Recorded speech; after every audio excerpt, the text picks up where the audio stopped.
What's up, my fellow Pac-Man gamers? It's time to do a Naafiri jungle clear.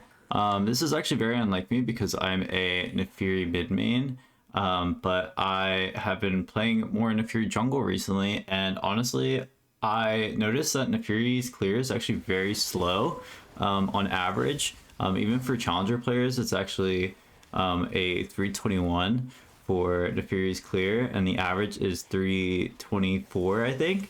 I'll put the numbers on screen as I'm talking about it. But so for this clear, what I want to do is I just want to talk about the clear for this first clear so that you can watch the entire thing. And then in the second part of this video, I'm going to be going over how to actually replicate it yourself, how many autos you're going to need for every camp.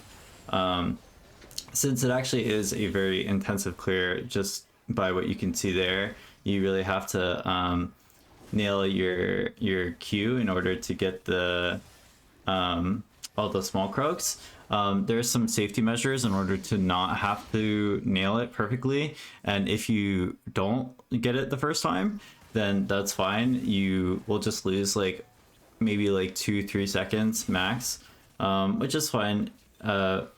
It just really depends on how quickly you actually want to be able to full clear on Naafiri. So even here, you kind of have to drag the camp. So I'm killing the wolf in Fog of War, right? So if you're a beginner jungler, it's going to be really hard for you to actually like know the patience timers and stuff like that in order to do this kind of thing. This also requires 2 smites in order to get it to be this low of a timer, but just like our safety measures, you don't actually have to use 2 smites if you don't need to contest the top crab, right? So so yeah. Also, if you like Naafiri content, please subscribe. It was my New Year's resolution to reach 1,000 subs by the end of 2025, and we are so close to being there. I'd like to finish this year out strong. So let's get into it. Okay, so before the clear even happens, what we want to be doing is we want to be standing in an exact spot on the raptor camp.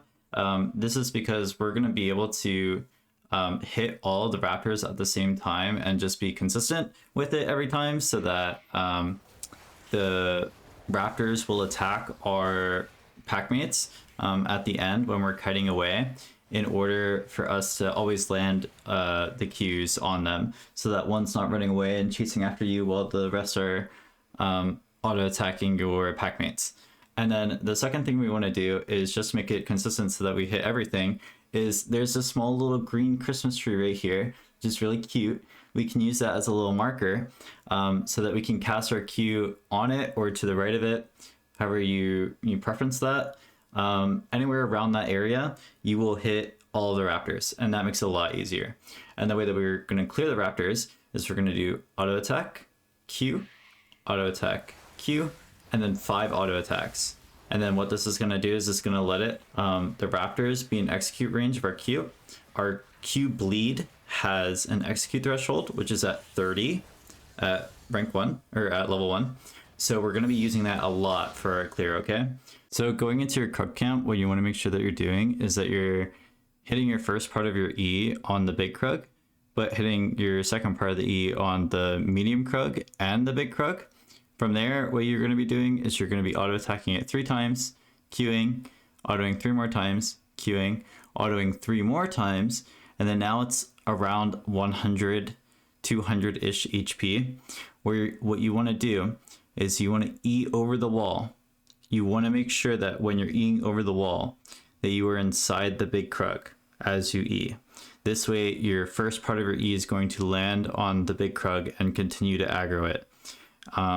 When you do that, your pet is still going to be attacking the Krug, so you want to make sure that you're not overkilling the Krug, or else it's going to split into the mini Krugs before you make it to the red buff, and you're not going to be able to do the clear any longer. From there, what you want to do is you want to smite the red buff, drag it down, position yourself in a way that allows you to hit all of the Krugs at the same time in a line. So what I like to do is I like to line them up against that little wall so that it's really easy to do, and you can do it pretty consistently once you get used to it.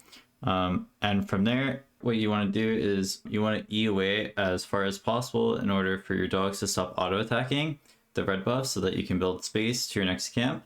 And you'll just use your double Q once the red buff's HP is at 250 so that your two dogs will kill it with the pet auto attacks.